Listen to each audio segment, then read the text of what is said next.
Leadership. It's a word we hear often, on the news, in business, in politics. But have we limited our understanding of it to a single perspective? What if there's more to leadership than the North American corporate model or the European management framework? Today, we step beyond the familiar. From Indigenous governance rooted in collective wisdom to Confucian principles of virtue and duty, from the African philosophy of Ubuntu, where humanity thrives through connection, to leadership teachings passed down through history's great thinkers. What can we learn when we expand our view? This is Mind the Gap. Here's Michael. Welcome back to Mind the Gap, where we challenge conventional wisdom and explore the spaces between what we think we know and what we've yet to learn.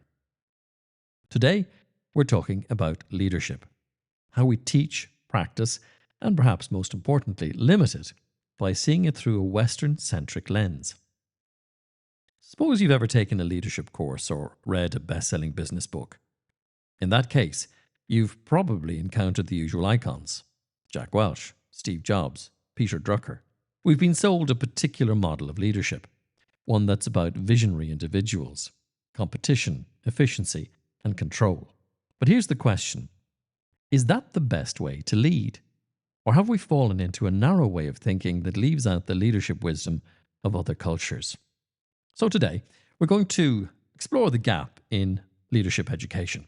We'll step outside the Western framework and explore what we can learn from Confucianism, Ubuntu philosophy, Indigenous governance, and other rich traditions.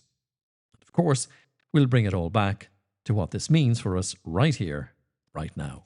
Western leadership education tends to focus on a heroic leader. The idea that leadership is about a single, charismatic individual who makes bold moves and changes the world. It prioritizes short-term wins, emphasizing quarterly earnings, rapid innovation, and immediate results over long-term sustainability. Leadership is often presented as hierarchical and controlled, which flows from top down rather than as a shared responsibility. Yes, these approaches have driven economic success and innovation. Still, they've also brought us burnout, ethical failures, and cultures of toxic competition. Margaret Weasley once said, Leadership in the West has become an exercise in personal branding, not collective service. That's a problem. So what happens if we look beyond this narrow framework? Let's start with Confucianism. In many East Asian cultures, leadership isn't about personal ambition, but virtue and duty. The best leaders follow the principles of Ren, benevolence, Yi, righteousness, and Li, propriety. Confucius taught that leaders should be role models, not power seekers. Here's the kicker: rulers who fail to govern with righteousness lose the mandate of heaven. Imagine if we applied that standard today. Instead of celebrating disruptive leaders, let's focus on those who lead with wisdom and integrity. Now, let's head to Africa and learn about the concept of Ubuntu. I am because we are. It's a leadership philosophy based on interconnectedness, empathy, and shared success. Nelson Mandela embodied this by saying, "A leader is like a shepherd.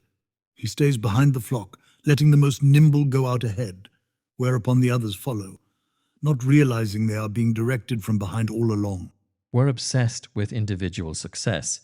But what if leadership wasn't about personal achievement, but lifting others up? In many Indigenous cultures, leadership is about long-term thinking and collective wisdom.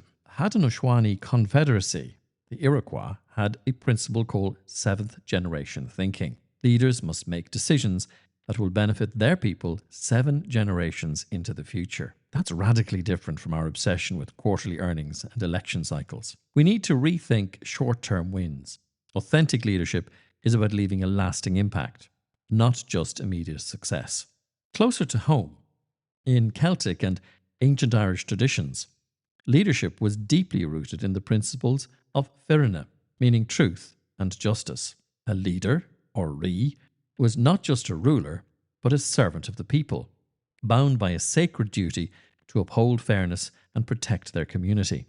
The Brehon Laws, one of Europe's oldest legal systems, emphasized consultation and collective decision-making, valuing the wisdom of the poets and seers, and the Druids, as spiritual guides in governance. Kings who failed in their duties could be deposed.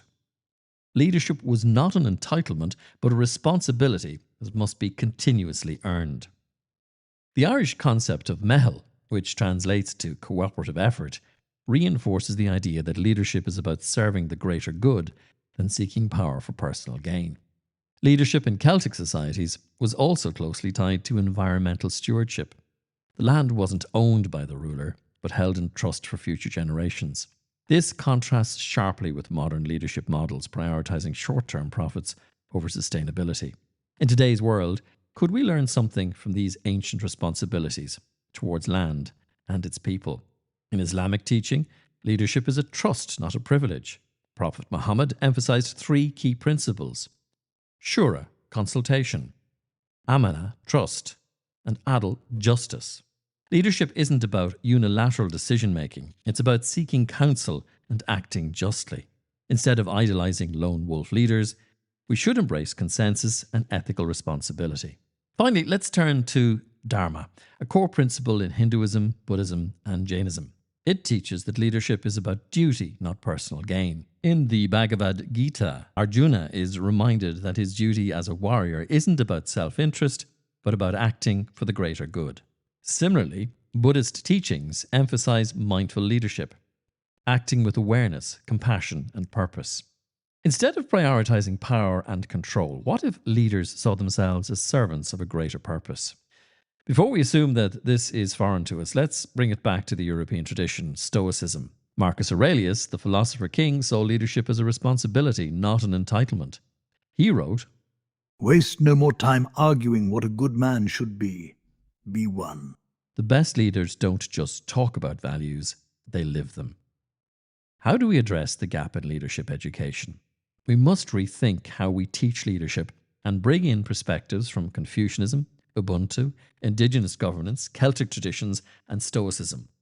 We should challenge the myth of the genius leader and recognize that leadership isn't about one person. It's about the collective success of a team.